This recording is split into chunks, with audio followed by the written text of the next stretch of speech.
उत्तर प्रदेश में अतीक अहमद और उसके भाई अशरफ की गोली मार करके हत्या कर दी गई है।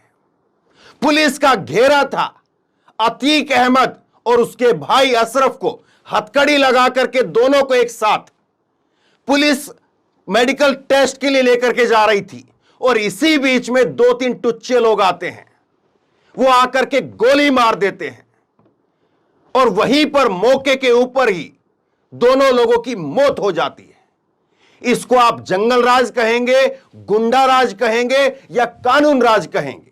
और जो अतीक अहमद की मौत पर, उसकी हत्या पर, उसके भाई की हत्या के ऊपर तालियां बजा रहे हैं, तो उनके लिए मेरा एक सवाल है। उत्तर प्रदेश में योगी आदित्यनाथ की डबल इंजन की सरकार की पुलिस, इतना मजबूत कानून व्यवस्था, ना वो उमेश पाल को बचा पाई थी और ना ये पुलिस अतीक अहमद को बचा पाई है। किस काम की फिर ये पुलिस, किस काम का ये कानून और किस काम का ये डबल इंजन का सरकार, बताइए आप। उमेश पाल भी नहीं बचा पाई थी पुलिस। अगर आज अतीक अहमद के ऊपर आप खुशियां मना रहे हैं, लड्डू बांट रहे हैं, तो देखिए उमेश पाल को भी नहीं बचा पाई पुलिस और आज अतीक अहमद को भी नहीं बचा पाई। कहां पर है कानून व्यवस्था, कहां पर है न्याय? 3-4 सीधे सीधे सवाल। ये तस्वीरें जरा आप देखिए, ये तस्वीरें जरा आप देखिए। पुलिस का घेरा है, पुलिस का घेरा है और पुलिस के घेरे के बीच में यहां पर पत्रकार, उनके माइक लगे हुए हैं। पुलिस लेकर के जा रही है मेडिकल टेस्ट के लिए प्रयागराज के अंदर। पहले कई घंटों की पूछताछ की गई और पुलिस जब लेकर के जा रही है, इसी बीच में 3 के करीब हमलावर, 3 हमलावर जो है वो आते हैं और आकर के अतीक के कनपटी के ऊपर सीधे पहले बंदूक रख करके गोली चला देते हैं और उसके बाद में पुलिस भाग खड़ी होती है। पुलिस नहीं दिखती है, पुलिस भाग खड़ी होती है। और चूंकि दोनों को आपस में हथकड़ी लगाई हुई थी हाथ के अंदर, इसलिए अशरफ भी उसी के साथ। पहली गोली अतीक को लगती है माथे में, कनपटी में। यहां पर मैं आपको तस्वीरें दिखा रहा हूं, ये इन तस्वीरों को आप देखते चले जाइए, एक के बाद एक लगातार तस्वीरें देखते चले जाइए। लेकिन जो बंदूक है उसको ब्लर किया हुआ है, लेकिन उत्तर प्रदेश में कुछ ब्लर नहीं है। उत्तर प्रदेश में साफ साफ दिख रहा है कि कैसे 2 लोगों को ले जाया जा रहा है और जिनके बारे में पहले से ही बार बार कहा जा रहा था कि इनकी जान को खतरा है। अब क्या सवाल है, क्या सवाल नहीं है, वो मैं आपको आगे बताऊंगा। लेकिन सबसे पहले जो जानकारी यही है कि दोनों को लेकर के जाया जा रहा था और लेकर के जाते वक्त पुलिस सवाल पूछ रही थी, और जो आखिरी शब्द थे अशरफ के, वो मैं आपको बताता हूं। अशरफ के आखिरी शब्द थे और आखिरी शब्द ये थे कि मेन बात ये है गुड्डू मुस्लिम डैश डैश डैश और डैश। ये अशरफ के आखिरी शब्द थे।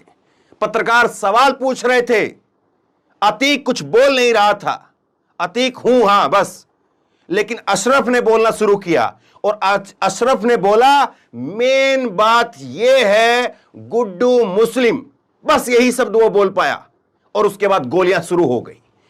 प्रयागराज के अंदर अस्पताल परिसर, अस्पताल के अंदर यह घटना हुई है। दर्जनों भर फायरिंग वहां पर की गई है। पुलिस एकदम से वहां पर गायब हो गई और दोनों वहीं पर मौके के ऊपर नीचे गिर गए। गिरते गिरते भी गोलियां मारी और गोलियां यहां पर जो है वो 3 हमलावर थे, उन्होंने मारी है। अब सीधा सवाल यह है कि ये अतीक और अशरफ को जो मारा गया है, खुलेआम इतनी पुलिस कस्टडी के बीच में मारा गया है, खुलेआम पहले से जो इंटेलिजेंस था उसके बावजूद मारा गया है, तो यह कानून का राज है या गुंडा राज है? सिर्फ इतना सा सवाल है। अतीक की मौत हुई, अतीक अच्छा आदमी था, अतीक बुरा आदमी था, अब यह सवाल ही नहीं रहा। अब सवाल यह है कि अगर पुलिस वालों की इतनी बड़ी घेराबंदी और इतने बड़े कैमरों के सामने, वहां पर 50 कैमरे लगे हुए थे, वहां पर 50 पुलिस वाले रहे होंगे, सब कुछ होते हुए भी अगर 3-4 लोग आकर के किसी को भी मार करके जा सकते हैं, इसको आप कानून का राज कहते हैं? इसको आप जंगल राज कहेंगे कि क्या कहेंगे? बताइए जरा आप। सवाल सिर्फ और सिर्फ अब यहां पर आकर के टिक गया है। अब अतीक का सवाल नहीं बचा है, अतीक तो अपना सवाल, अपना जवाब, सब कुछ अपना काला, अपना सफेद, जो उसने गुंडागर्दी की, जो उसने अच्छा कर्म किया, जो उसने बुरा कर्म किया, जो भी कुछ उसने किया, वो सब अपने साथ लेकर के चला गया, सब कुछ चला गया। लेकिन सवाल अब योगी आदित्यनाथ से, सवाल योगी आदित्यनाथ की पुलिस से, सवाल डबल इंजन की सरकार से, सवाल डबल इंजन की सरकार की कानून व्यवस्था से है। आप क्या कर रहे थे साहब? आप कहां पर सो रहे थे? और यह रात के 3 बजे का वक्त नहीं था, यह रात के कोई 2-3 बजे का वक्त नहीं था, यह रात के 10:30 बजे के आसपास का वक्त रहा जब यह सारी घटना को अंजाम दिया गया है। सवाल यह है कि इतनी भारी पुलिस व्यवस्था होने के बावजूद कैसे सारा मुमकिन हो पाया, और पुलिस क्या कर रही थी? सवाल यह भी रहेगा कि पुलिस की बंदूक क्या कर रही थी? बंदूक चली क्यों नहीं पुलिस की? क्योंकि शुरुआती जो जानकारी निकल करके सामने आई उसमें यही आया है कि दोनों की वहीं पर मौके पर मौत हो गई। वीडियो मैंने देखी है, वीडियो आपने भी कई जगह और देखी होगी, मैं वो वीडियो दिखा नहीं सकता हूं क्योंकि खून खराबा है, क्या दिखाएं उसको। लेकिन वहीं पर गोली मारी गई, वहीं पर दोनों ढेर हो गए। एक पुलिस वाले के हाथ में कुछ गोली लगी बता रहे हैं, तो पुलिस की गोलियां क्यों नहीं चली? हमलावर ढेर क्यों नहीं हुए वहां पर? इतनी मजबूत सरकार है, इतना ही एनकाउंटर स्पेशलिस्ट सरकार है, तो उनका एनकाउंटर क्यों नहीं हुआ वहां पर?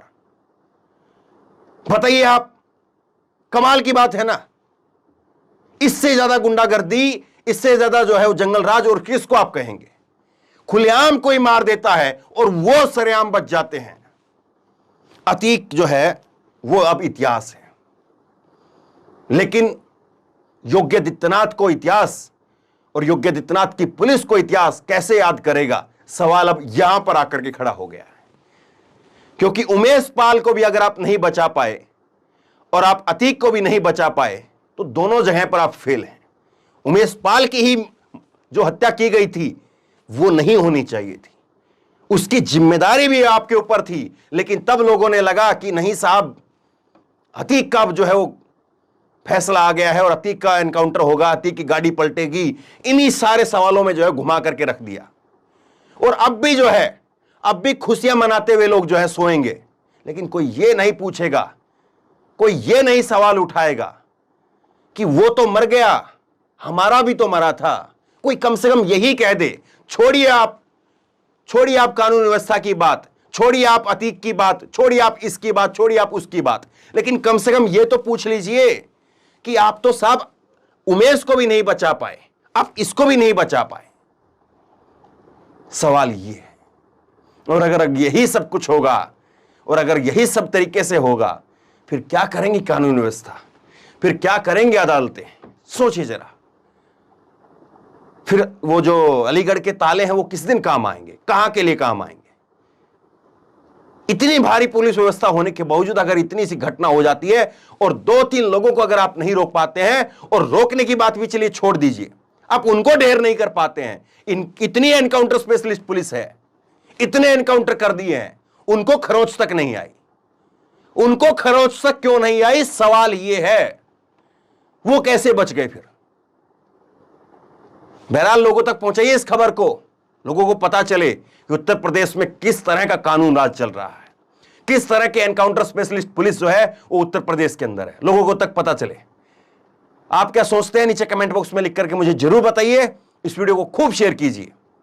धन्यवाद। इस खबर को अभी लाइक करें, शेयर करें, अभी चैनल को सब्सक्राइब करें और घंटी जरूर